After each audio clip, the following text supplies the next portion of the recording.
The following content is provided under a Creative Commons license. Your support will help MIT OpenCourseWare continue to offer high-quality educational resources for free. To make a donation or view additional materials from hundreds of MIT courses, visit MIT OpenCourseWare at ocw.mit.edu.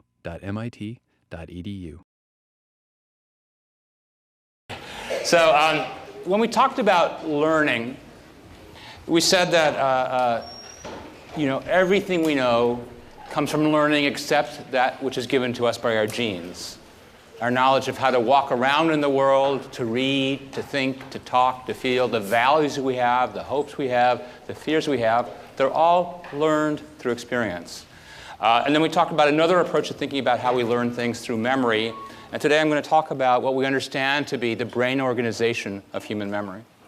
And Oliver Sacks, in the chapter on the Lost Mariner, chapter 2, talks about one of the two major kinds of amnesia, the loss of memory due to a brain disorder or brain injury. But he has a very nice language from Luis Buñuel talking about memory. You have begun to lose your memory, if only in bits and pieces, to realize that memory is what makes our life.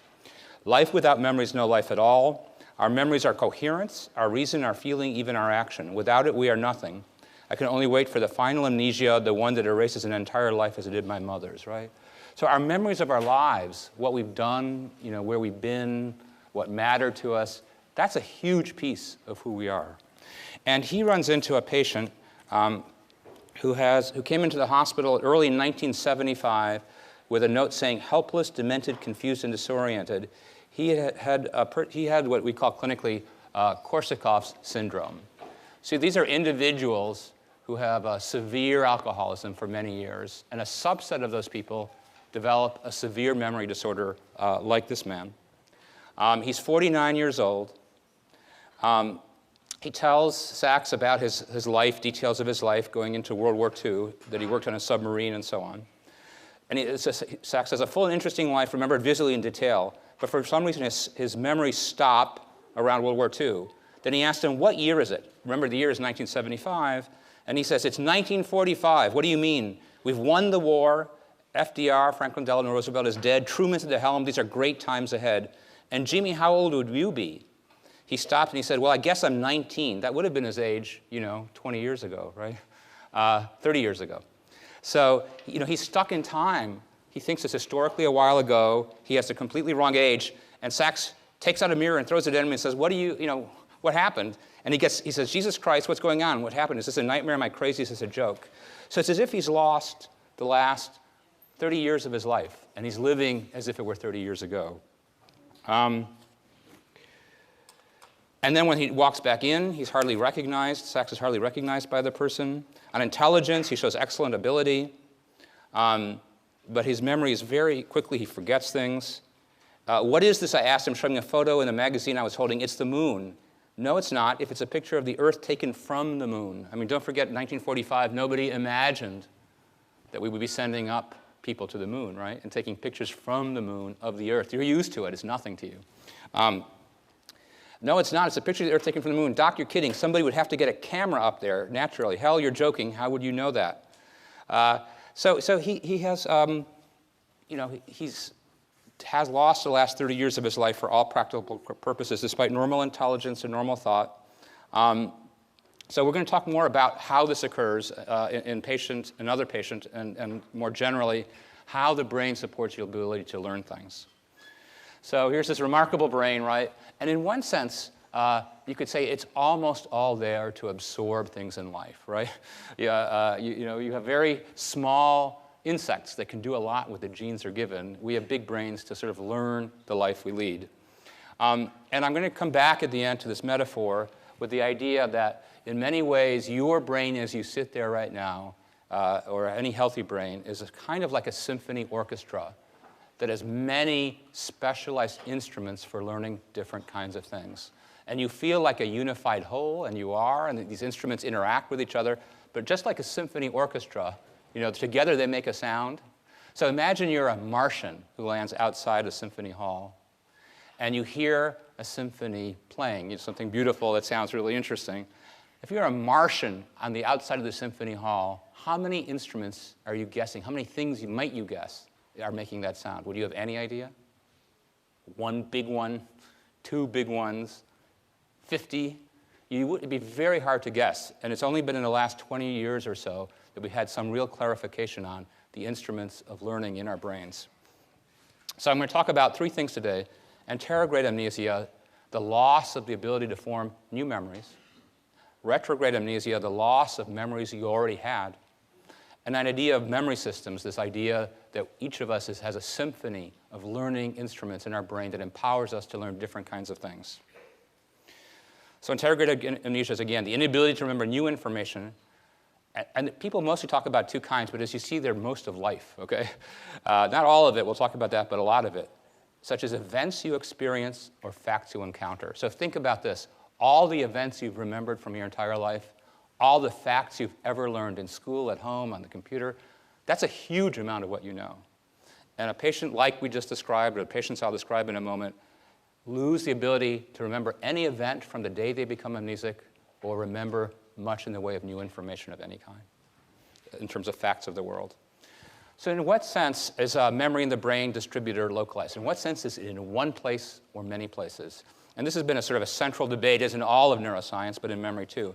And Carl Lashley, a sort of giant of neuroscience who worked just 2 T-stops away at Harvard, said this: "It's not possible to demonstrate the isolated localization of a memory trace anywhere in the nervous system. The engram is represented throughout the brain." The engram is kind of a magic word in memory and the brain. The engram is the thing in you that changes in your brain, that is the stuff of a memory.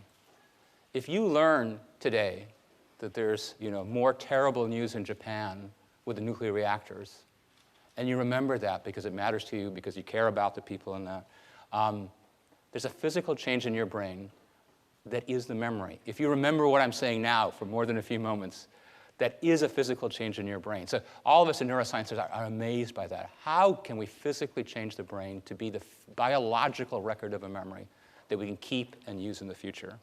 And the engram, Carl Lashley said, is represented throughout the brain. It's spread throughout the brain. Here's why he thought that.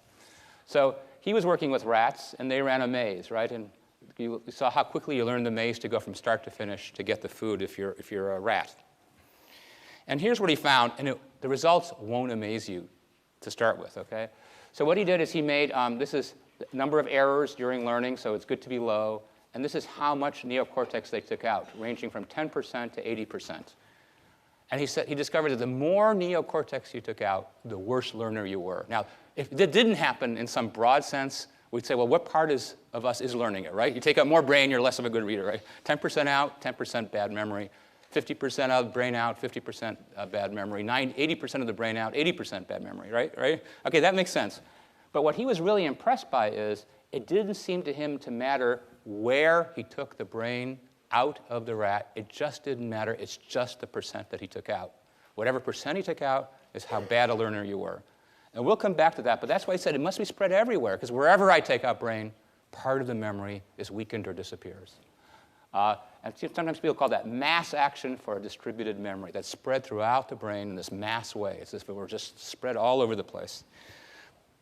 And a single clinical case, and I'll spend a few moments on him for 2 reasons. It is the historical case that turned this around. And I have a particular perspective on this because when I was a graduate student, I did a lot of work with the single patient whose case turned around our understanding of the mammalian brain and memory, okay? So as I start to talk about it, and this is one, I can't tell you what Phineas Gage was really like beyond what I read, okay, or Broca's patients from the 1900s. I can tell you what H.M., the man we're about to talk about, was like, because I spent many, many hours with him 2 blocks from here when I was a graduate student in Suzanne Corkin's lab.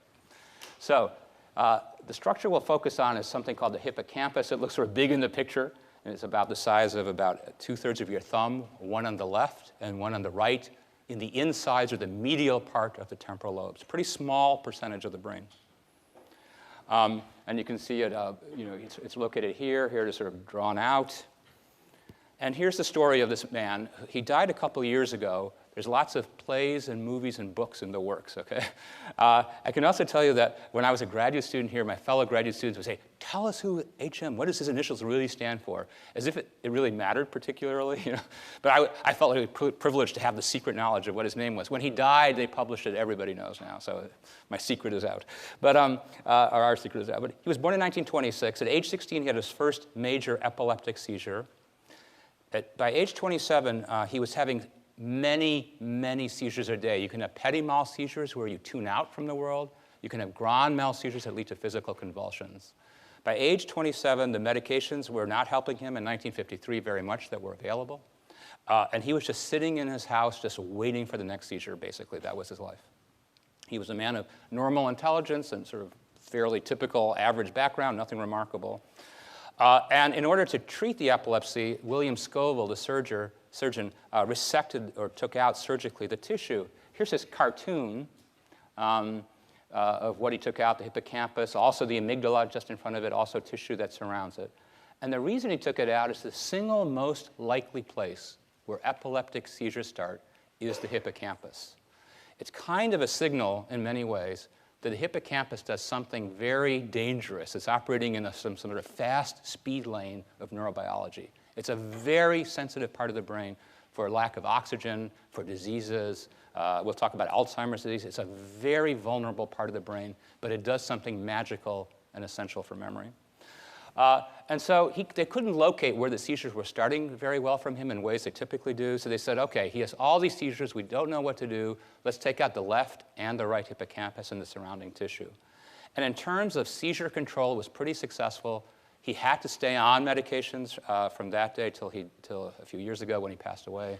But he had very, very few seizures compared to before that. So it was medically very successful in terms of seizure control. It had a giant side effect. From that day till a couple of years ago, HM never formed a new memory for any event or for all practical purpose for any fact that he was exposed to ever again, despite his normal intelligence and his otherwise intact abilities. So they took an MR of HM. It took a long time to decide they could even take an MR picture of HM because they were very worried that if you put him in an MR scanner, that's magnetic fields, right? And often they put in clips after surgery. Regularly they put in clips after the surgery to keep the vessels from bleeding. And they weren't sure what the clips were made of for a while. And so they said, well, we can't put him in because we could move the clips and kill him, which would be bad. So it was dangerous. And they did a huge detective process of going to the factory that made them and talking to the people who built it before they decided. It took like 10 years of research to decide that the clips were not metal and they could take an MR. And even here, here's a top of the brain normal person. Here's the hippocampus, the small structure in you, pretty small. It's removed in him, but you can see he's got a lot of brain left except for these removed structures. But what happened was he had such a fantastic impairment in learning new information, it got the label of a global amnesia, global amnesia. It didn't matter that tests were hard, like remembering stuff or multiple choice. He failed practically every standard test of memory you'd ever give a person. Or if it's words or nonsense syllables, faces, clicks, mazes, public events, assassinations of presidents, wars, going to the moon, whatever you think of as famous, he didn't know they happened at all. Personal events, the death of his own parents. If you asked him how his parents were doing, he would say something like, I haven't seen them for a while. He would not know they had passed away. So no matter how publicly famous something was, no matter how personally important it was, that knowledge, he could remember it for a few seconds, and we'll talk about that more, but it would drift away completely within seconds, no matter how often he heard it, no matter how personally important it was. And you could say, what does he say his experience is like? So Brenda Milner, the neuropsychologist who did a lot of the critical original research with him describing his case, said that he said, every day is alone in itself, whatever joy I've had and whatever sorrow I've had. I mean, it sounds very poetic, and it's true, except that for HM, his memory lasts seconds, so he doesn't remember any day, okay, since 1950 or something. So I think his experience is more like this. Right now, I'm wondering, have I done or said anything amiss? You see, at this moment, everything looks clear to me. His mind is clear. He's smart. But what happened just before? What happened a minute ago, or 2 minutes ago, or 5 minutes ago? That's what worries me. It's like waking from a dream. I just don't remember. All right? So when we worked with him here a few blocks from here, he would know who I was. He would know why he was here. He was an extremely pleasant and wonderful research participant. A piece of that was, he was very nice and very pleasant. A piece of that was he didn't know time was passing.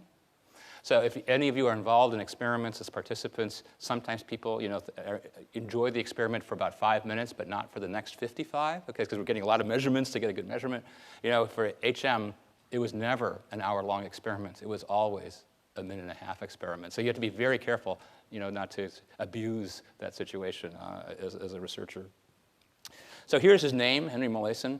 Here's his pictures from his youth and from this. But you see how we had a complete reversal? All of a sudden, the removal of just 2 small regions, the left and the right hippocampus in the brain, stopped the creation or formation of new memories altogether in any practical way.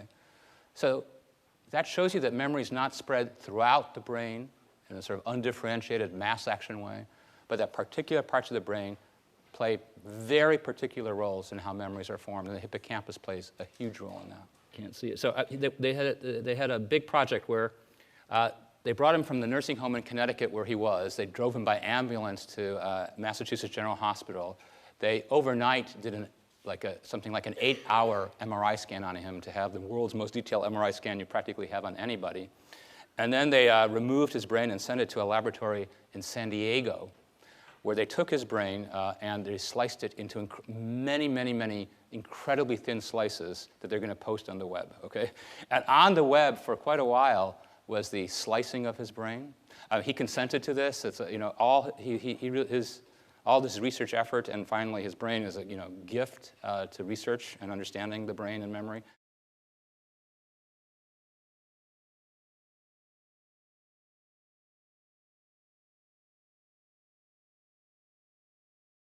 So let me tell you a couple of experimental results from him, and then you might think of questions you have about what a man like this is like, okay?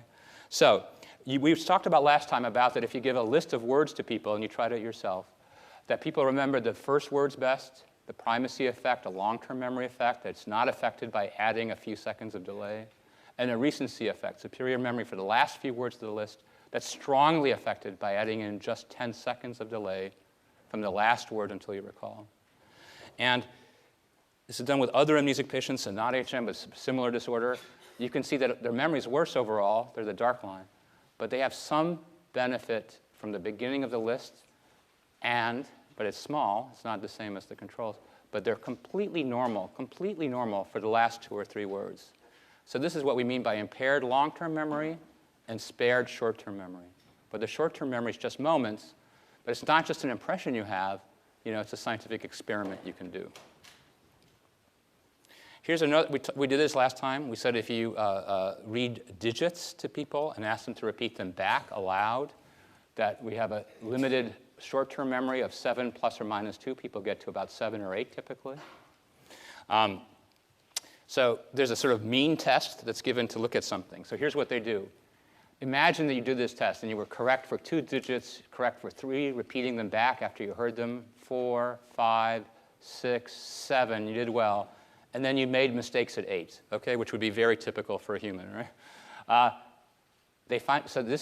Your span, therefore, is 7. That's how much you can hold in short-term memory. It varies a little bit from person to person. And now they're going to do all the rest of the experiment at 1 beyond your span, right? 1 beyond what you can do. 1 beyond what your short-term memory, right? Here's the limit of your short-term memory. Let's add 1 thing. And one thing that we know helps memory is repetition. It's not the best way to learn things, but it is a powerful way to learn things. So now they give the entire experiment with 8 digits at a time for this person, 1 beyond what you could report. So they give you this, and then they give you this, but they give you 1 boost, which is every 3rd one is the same sequence over and over again. So some you hear once and once only, and 1 you hear over and over again. Is that okay? Now, what would happen if you hear 8 digits over and over again? What would happen? You know this in your own life, your social security number, telephone numbers, things. What happens? Can you learn 8 digits if you do it over and over? Yeah. It wouldn't be easy, but you get it, right, with repetition. So here's what happens in typical people. Here's the repetition. Here's how well they do for the non-repeated super span ones. They never get that good because they basically can't do that. Occasionally they get lucky, but mostly not. But the ones that repeat, they get better and better. So repetition is another way to break the bounds of short-term memory and register something in long-term memory. But in HM, they did this for hundreds of trials, And he never got better at the repeated series. So you could do endless repetition with him, or it could be personally important. He wouldn't remember it. So let me add one more piece to the story. That's if I talk to you and say, here are the digits, tell that back to me, that's an auditory verbal experiment. They're words and you're hearing them. You can also test short-term memory and long-term memory using a visuospatial test of blocks. So you're seeing what the examiner sees with numbers on the back of each of these. The person taking the test just sees these blocks as black boxes without any number. You need that because you have a piece of paper with numbers on it that tell you what to tap. Okay? So when you give this test, you might see 5, 7, 8, and you would tap with your hand 5, 7, 8, and the person would tap that back. Right? And I can tell you it made me pretty nervous when I gave this test if a person had a long one, because I'd have to read the numbers, practice it, and I'd be desperately trying to get 8 in my head, which I could barely do maybe, because I could tap 8 back, right? So it was always, if a person was good, right? And then we do the same thing. We say, if you can do 8, we'll test you at 9. And repeat them. And here's 2 findings, and then let's talk about HM for a moment. So one finding is, now in patients now, we're going to switch one thing a little bit. HM had the left and the right hippocampus removed. In these patients, they had either the left or the right removed, either the left or the right. So here's what happens for normal controls for the numbers that are beyond their span, not too good, low performance, but they benefit from repetition. Here's what happens for the patients with left hippocampal removals for the auditory verbal things for the digits. Good at short-term, let me get this right. Right. So they're good for immediate memory for this stuff, but they're terrible at developing the long-term memory over here if it's verbal. But the patients with the right temporal ones are just fine. For spatial things, it's exactly the opposite. The group that's really impaired are the patients with a large right hippocampal removal, and the people with the left hippocampal do just fine. So we have 2 separations in the brain for learning things in the medial temporal lobes. Neither the left nor the right are involved in short-term memory lasting only seconds. The left is important for verbal long-term memories, and the right is important for long-term spatial memories, which is very consistent with what we know about left and right hemispheres for verbal and spatial knowledge. So let me say then a word more about how we think about the organization of memory, and we'll come back to this chart. So we're talking here so far about what people call declarative or explicit memory. You study some material, you get tested on it, what did you study? And people sometimes make a difference between 2 kinds of things.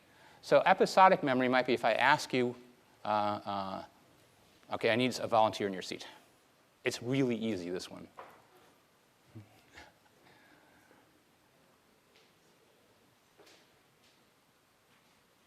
Okay, thanks. Okay, I saw some people getting ready to go, but well, okay. I'll start. Okay. What did you have for breakfast this morning? And you don't have to answer honestly if it's embarrassing. You can just give us a standard. I'm not looking to make, yeah. Cereal. How about you? What? Yogurt. Yogurt. Cereal and yogurt. 2 excellent, healthy answers. Okay. So, so now I'm going to ask you, if I could ask you first, how many feet in a yard?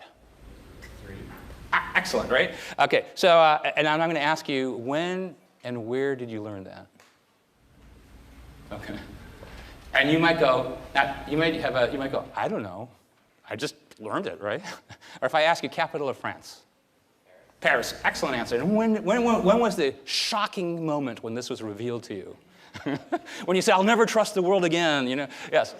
Who knows, right? So what you're learning is episodic memory is memory for specific events, like what I did last night, what I had for breakfast, specific time and place.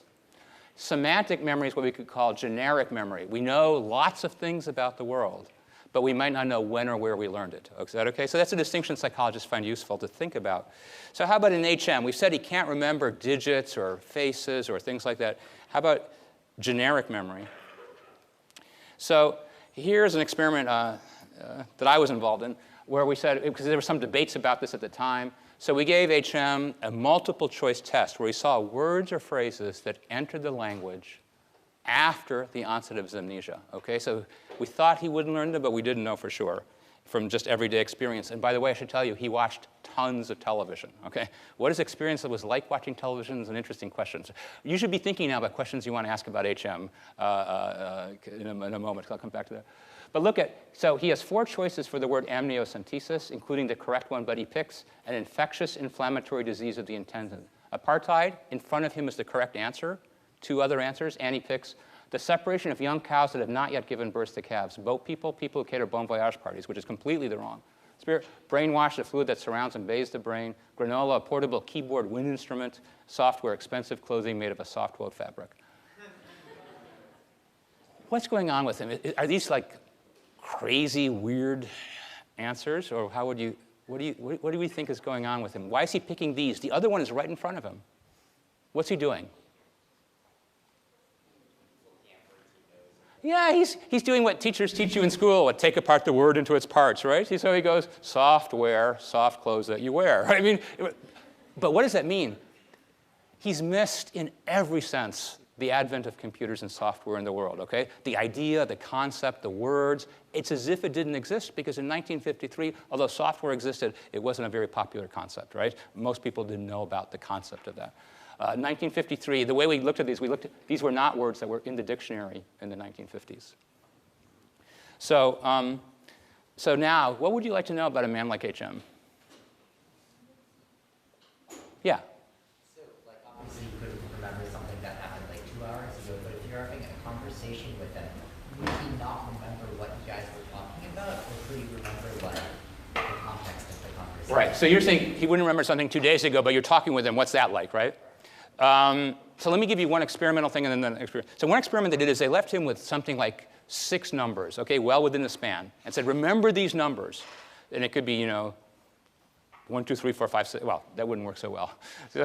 2, 4, 6, 8, 9. 2, 4, 6, 8, 9. 2, 4. They leave the room for 15 minutes. They come back in. He's an excellent subject. He's going 2, 4, 6, 8, 9. 2, 4, 6, 8, 9. 2, 4, what were the numbers? 2, 4, 6, 8, 9. They go, that's excellent. You know, was there any trick you did to do that, or did you just? And you go, what were the numbers? Okay. As soon as a thought is out of his forefront of his mind, it's gone. Okay, so yeah, he would not recognize us if we spent many hours with him. A striking thing, which was amazing at first, and then sometimes irksome if you worked with him, and he was a delightful guy, was that he would tell you a story from his past, and he didn't have a huge array of stories because they were all from, you know, a long time ago. And he would tell you like about a gun collection he had, and he would tell you he had 3 guns, and they had this property and that property. He'd finish the story, and if you just stayed quiet for a moment, he would forget that he told you the story, but it would be vaguely on his mind because he just told it to you. And he would say to you, hey, did I tell you about my gun collection? And he would tell you almost verbatim the same story. You just wait a moment. He forgot that he told you the story, but it's kind of slightly on his mind because he just told you it. And he goes, hey, did I tell you my gun? He could tell you this until you could bear it no longer, okay?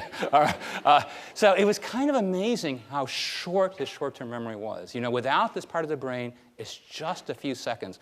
His conversations were okay, but I would call them pretty shallow. I don't know how to put it. You know when you talk with somebody and you're on the phone and they're doing something else, and you can tell, you know, for him it was a little bit like that. So he had so good social convention, he would smile, he would chat with you, but if what you're talking about depended on remembering something from 3 sentences ago in any detail, gone.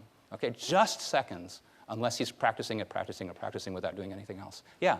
He did have the capability to learn procedurally. So yes, we're going to come to that. So the question is, did he ever learn, that he had other kinds of learning that were amazingly, completely normal in him? Procedural memory, you're absolutely right, and we'll come to that just in about 20 minutes, okay? Exactly right, and if I don't answer that well, make me do that again, okay? But yeah. Yeah, really good question. Was he able to remember that he couldn't remember things? Yes, he knew he had a bad memory. So now the question is, in what sense did he know he had a bad memory? Like, I know I can't draw very well, okay, amongst many other things I can't do very well. So, you know, if you talk to him, he'd say, yeah, I don't have a good memory, but look, he's looking at you, and he's going like, I don't know where I am, who you are, or what I'm doing. Everything is vague for many, many years. I must have bad memory. Like you would, too. It's like a science fiction movie. You woke up, you didn't know who you were, where you were, what you were doing, and you can't remember anything except from the most distant past. You'd go, something is not good with my memory, right? But you're smart, so you would know that. What I don't know is if you woke him up at 2 a.m. and you said, HM, how's your memory? I don't know if he'd go, Well, I'm a famous amnesiac. Of course it's terrible, right? You know, I don't know if he knew it as a fact, like we might know about what we're good and not good at, or he just knew it by constantly being aware that he didn't know anything he ought to know via memory. Does that make sense? Is that, yeah. Anything else about? Yeah. I just want to explain, like, scientific consent to donate. Oh, it's a very interesting question. Informed consent, you know, yeah. Technically, he was conserved by the state once his family had passed away. But, you know, his intelligence was fine, so you had to be a little bit careful to do it right. But you could tell him, we're going to do an experiment, we're going to test your memory for words, is that okay with you? And he'd say yes. Of course, if you had him read a 12-page document by the time he got to page 12, but you could talk him through it. His intelligence was fine. You could worry about the edges if they're, you know, so I think that the investigators, you know, felt an extra ethical thing also not to ask him to do anything that a person might say no to. He was a wonderful participant, but there was an extra responsibility for the reason you're saying. Yeah? Is he happy all the time? Excellent question. He was a very sort of mellow, well, you could think for a moment whether having no memory would make you happy or sad. So he couldn't hold a job. He couldn't sustain a human relation because he would never know he met you before. Those are things we often think is pretty big in our happiness, the kind of the work we do in some broad sense and the people we relate to, right? And those were all gone for him. On the other hand, he didn't exactly realize that. He didn't realize he didn't work. He didn't realize he didn't have relations he might be expected to have because he'd forget that about as fast as he could think about it. He was kind of a very, I would say, mild, happy person. So there's three possibilities that cross my head, and scientifically we can never figure them out. One of them is, maybe just he was that way. I mean, some people are just mellow and happy, right? They don't have, without amnesia. Second possibility is he had removed also the amygdala. We'll talk about that later in the course. That's a structure that's pretty important for some aspects of emotion and feeling. So that could have been relevant. The third one is, but this is kind of getting to your question, which is intuitively, I feel like this. Again, this is not science, but just a feeling. That what makes us mostly sort of happy or sad? For me, it's mostly relatively recent things that went well or didn't go well, or things I'm sad about recently, and things on my horizon, things I'm worried about, or things I'm looking forward to. Is that good? And you guys might be different, but I don't get that worked up these days about second grade. All right? I mean, at the time, I'm sure I was pretty emotional about stuff. So if you think about him, he doesn't remember anything kind of recent that was good or bad. He doesn't remember anything coming up that's interesting or threatening or risky or unpleasant. So he lives in this constant now. People tell you live in the moment. Nobody could have lived more in the moment than he did. Okay, it's impossible to live more in the moment when the previous moment you can consult is from 30, 40 years ago. Okay, so yeah, he was pretty happy and a pretty pleasant guy. It's interesting. I don't think most of us want that life, although he's probably happier than many people who have all their memories, right? One thing he's the opposite of, just to remind you, is we talked about it now, but just to make it clear, he's the opposite of television amnesia. What happens in soap opera and murder movies when somebody gets bonked, or comedy shows when they get bonked on the head? In television amnesia, they forget who they are and where they came from, right? And then they marry the worst enemy or something like this to make the story go forward, right? That's television amnesia. But after that, they're kind of fine, right? They're kind of operating, but they just forgot where they come from. Okay, that we never see after brain injuries. We never see a person who forgets who they are, but gets around fine in the world. HM is the opposite. He remembers stuff from before, but he can't learn new things. Opposite of TV amnesia, right? Is that okay? Any other questions about HM? Yeah. As he got older, did he recognize people from his past? Yes, and let me talk a little bit about that. If I don't answer that, let me know. So let me talk about this. This sort of touches on this, loss of already known information, okay? If I don't answer you well, just put your hand up again, okay? So how do we it's easy to test learning new things because you can give somebody something in the laboratory, you see if they learn it. Knowing things they should have known from before is much harder. Different people know different things, right, in the past. So here's how they test it, and here's a thing that people have discovered, which is people are pretty unknowledgeable mostly about faces of people who are famous at the time they were famous. But if you're like 20 you don't know people who were famous before you were born, mostly. There's some exceptions, okay? So they take faces from different decades, and they show you them, and they ask you, do you know who this is? So do you know who this is? This is Lindbergh, Frank Sinatra, Bob Hope. Does that name even ring a bell? I know, this is totally, however old you are, is totally how you do on this test. Lyndon Baines Johnson, President of the United States after Kennedy.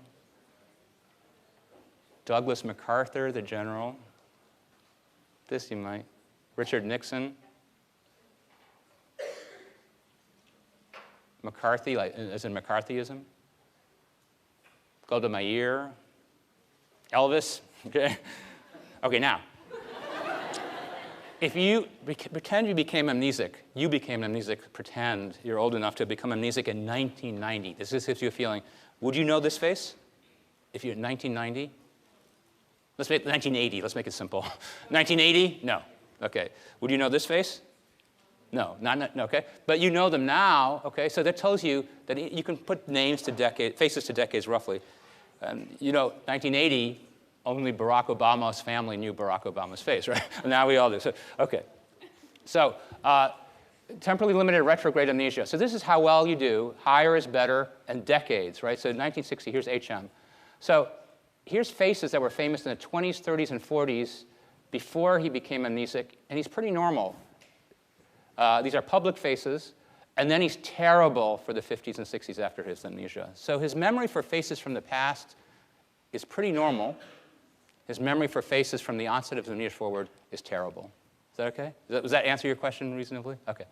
But here's another really weird thing that people have observed in many cases, which is kind of hard to understand, but it's been observed in many cases. So here's another patient.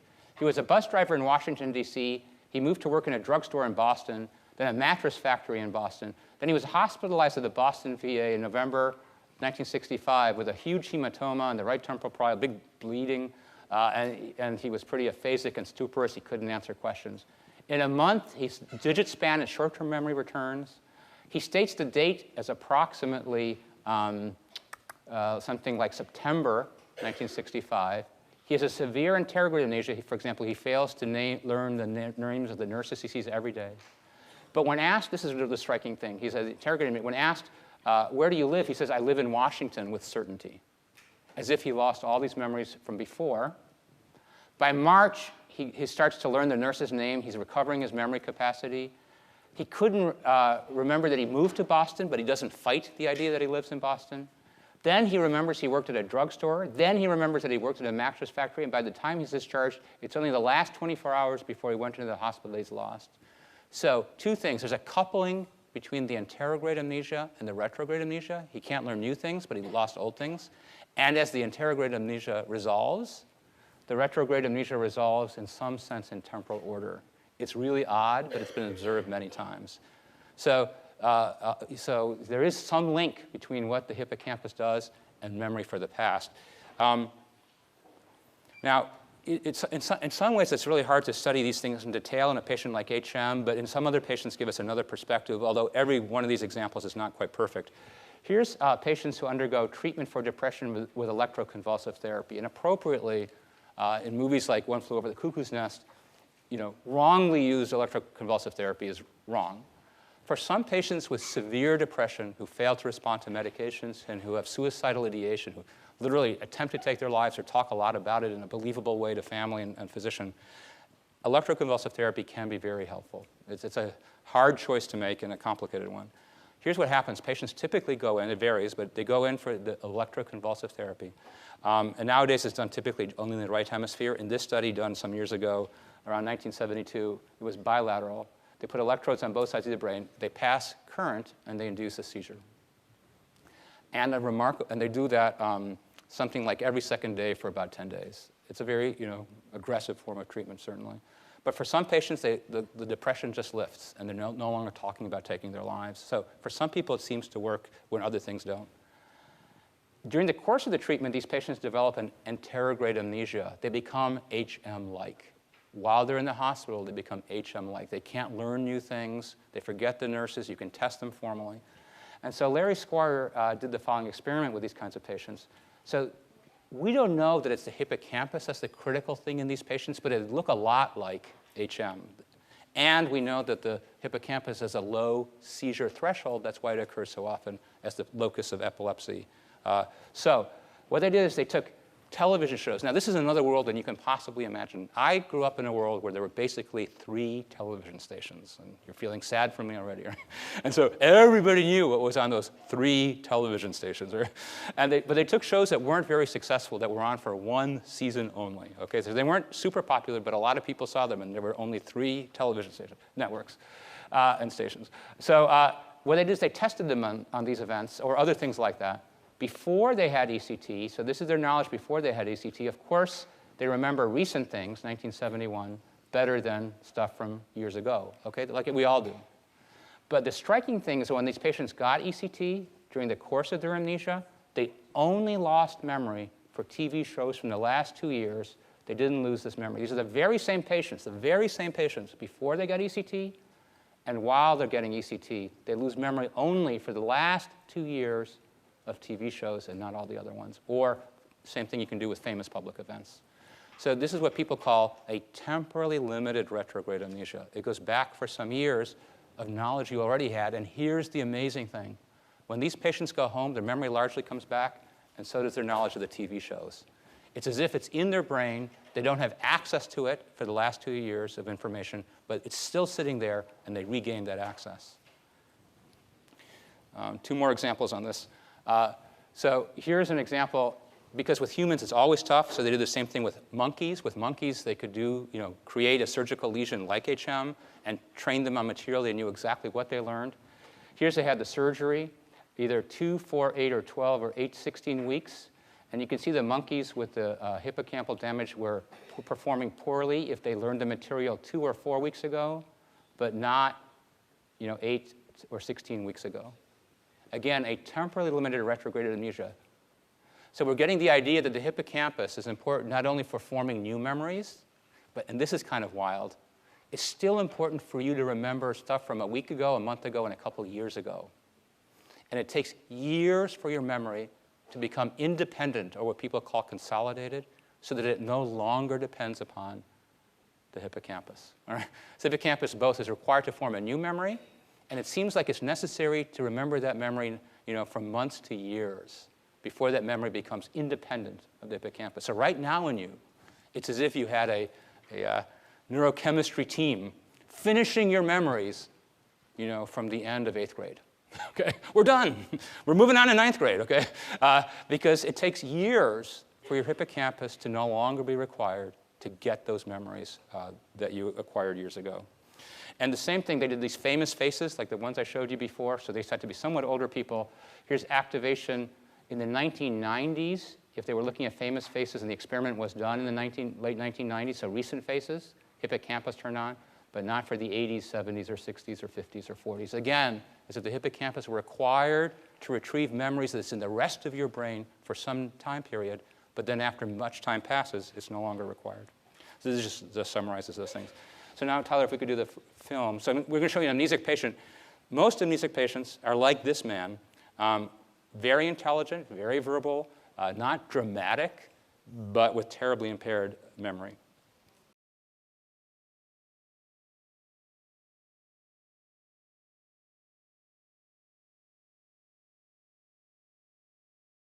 So last part of the talk is I'd like to talk back to this idea of memory systems and procedural memory, the idea that you're a symphony of neural systems that learn different things. So your brain is like the university, right? Department of Chemistry, Department of Biology, Department of Brain and Cognitive Science, or Economics. In you are multiple very specialized learning circuits that are good for learning different things. So this idea of a memory system, a particular part of the brain that has a particular learning process. And a key concept in that is, so far we've been talking about what people would normally call memory, explicit or direct testing. What did you study? What year is it? You're asked directly to do something.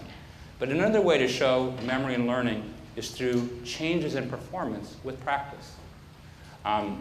So people will sometimes call the first kind declarative memory, where you directly have conscious memory about facts and episodes. Something, or that something occurred. And then the other kind we'll talk about now, procedural memory, accessible only through performance and knowing how. Now with these kinds of skill learning or procedural memory, we see how people get better when they practice. Getting better is a change in your behavior that's learned, and a change in your brain that performs the superior performance. So here's the experiment, and that was the original one Brendan Milner did with HM, where you have to trace a star in a mirror. You see your hand in the mirror, but you don't have direct view of your hand. Have any of you done something like this for some odds and ends reason? Anybody? Sometimes. Do I see a hand? No. OK. It's surprisingly hard. The horizontals and verticals are pretty easy. The diagonals, as you move your hand, you go, oh, it's no problem. I just reverse everything. You know, and you see your hand just drift the wrong way, OK? And you go, OK, no, no, no, no. I just have to go 45 degrees different, and I can do it. I mean, you're controlling your hand, but then you move again, and it still goes the wrong way. And so at first, you make lots of mistakes. We understand this because you have such automaticity between what you see and how you move all the time that the mirror reverse, you have to overcome that automatic relationship. So first, you make a lot of mistakes and move slowly. You practice, you get better. Here's the remarkable thing with So here's HM. Each of these dots is, the next time he does it consecutively, he gets better from doing it over and over again. That's not a shock. Here's a shock. He comes the next day. He keeps the learning he had, and he gets better. He comes in day 3. He keeps the learning. Now, for him, a day is like infinity, OK, for memory. When he comes in the room, he says, what do I do with this? You go, well, we did it the last 2 days. Don't you know? He says, no, I have no idea. Have you done this before? No. You can give him multiple choice of different things he might have done. He'll pick the wrong thing. When you come in on day 3 and you're this good, you're pretty proud, in fact, vain. Okay, you're going like, I can do this. I'm awesome. Just let me at it, right? Okay, because you know that you did it. You know how good you are through practice. He has no idea, but his learning is entirely normal. Not just better than you'd think, just as good as you. So a memory system in his brain, a different one than the hippocampus, has kept that memory, uses that memory. And the amazing thing is means that that's also true in you, as far as we understand these things, OK? When you learn a physical or mental skill, a lot of it is learned in a way that has nothing to do with your memory that you learned the skill. It's all by doing.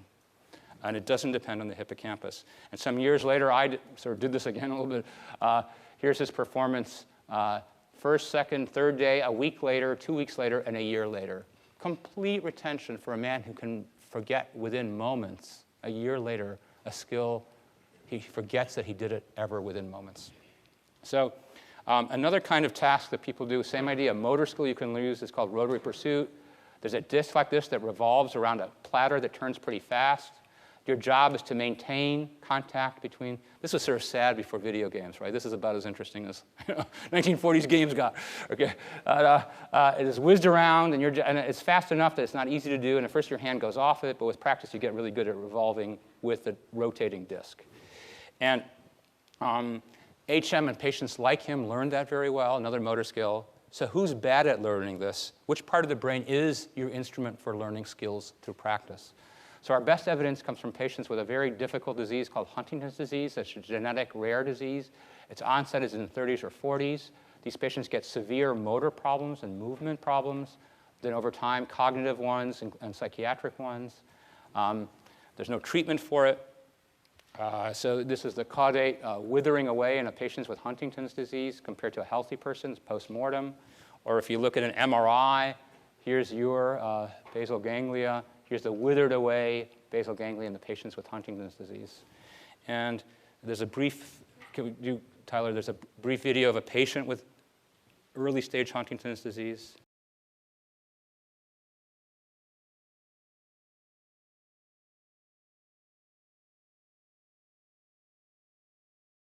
So it's not the most severe problem they have, but when they do one of these motor kinds of tasks, here's normal, typical people learning a motor task, getting better on it. It's good to be high on this graph. Here's the patients with Huntington's disease showing no learning at all. And this is a task that an amnesic patient would learn normally. So very convincing. And you could say, well, they have a motor problem. They're not going to get a motor skill. So one thing they do is they make the platter or the turn very slowly. So at the beginning, they're doing just as well. And they still show no learning at all. So there's a lot of other evidence sparked by this that it just shows that the basal ganglia is an instrument that's essential for us to learn physical or motor skills, perceptual skills, and a variety of cognitive skills as well. Things where we practice, practice, practice to become excellent. Basal ganglia is doing a lot of that work for you. The last kind of learning I'll talk to you about, and the last disease, is a sort of odder form of learning called repetition priming. It's a change in performance because of something you did recently. And if I give you a concrete example, it will feel better. So here's one of many examples. Imagine you study a list of words like stamp, landmark, speak, clock. You study a list of words like these. I can give you an explicit or declarative memory test. What words did you see? You'd recall them. Or which word did you see? That would be multiple choice. That's regular memory. We know it depends on the hippocampus. I can also give you a weird test like this, which says, tell me the first word you think of that starts with STA. Now, if you have good memory, you'll go, do you want me to give you stamp? Okay, is that the point? And you go, no, no, no. And then you go, oh, it's a Freudian thing. You want to know some weird things I'm going to think of. And you go, no, no, no. Just tell me the first word you think of, okay? And you can give many answers that are all perfectly fine. You can give stall, stand, staccato, star, right? Many STA words. These are picked, and all of them are fine. That's all you have to do. But if you saw a stamp, one particular completion of this, about 10 minutes ago, you're biased or primed to come up with that word. Not all the time, but much more than by chance. A recent experiences biases you to behave in a certain way.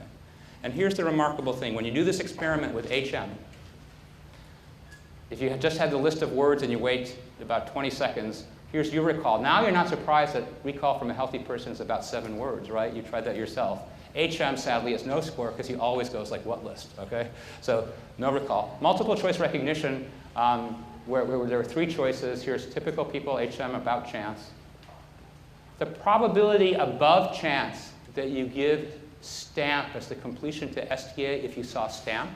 If I showed you star, the probability you give star. The specific word you saw 10 minutes ago, perfectly the same in HM as normal control subjects. He is just as influenced by that word he saw 10 minutes ago as you are to give you that answer, okay? So this got people very excited because they said, now we can experimentally, scientifically study something that Freud talked about as a very vague idea, the cognitive unconscious. He's not conscious that he saw a list of words 10 minutes ago, but it's making him choose to behave in a certain way now. Now you have both things in you as far as we understand it. You can both remember you saw the word list, but if you switch your thinking a little bit, your behavior a little bit, the unconscious system gets into the driver's seat, right? Because the people with good memory were giving stamp often, but no more or less than HM. So unconscious. So what part of the brain does this kind of memory? And our insight to that comes from Alzheimer's disease. So the disease, HM's kind of amnesia, extremely rare. Huntington's quite rare. Alzheimer's is tragically common. In fact, they went to East Boston, the area near Logan, and knocked on doors of people's homes. Okay, not people in nursing homes, at home. And they estimated, and there's debates about this, like back and forth, but about half the people over 85 who answered the door qualified for a diagnosis of Alzheimer's disease. About half, okay, over 85. There's debates about this. There's debates about whether all of us would get it if we lived long enough. You know, but as American society gets older, as us baby boomers all move into our 60s, 70s, and 80s, there's going to be a heck of a lot of people around with Alzheimer's disease. And it's some of you probably have experienced this with grandparents, if nothing else. It's a very devastating disorder for the patient, for the spouse or family. It's a very challenging disorder.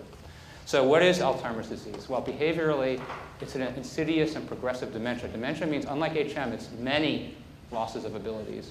Unlike HM had a surgery one day, boom, that was it. Alzheimer's starts very slowly, gets worse and worse over time.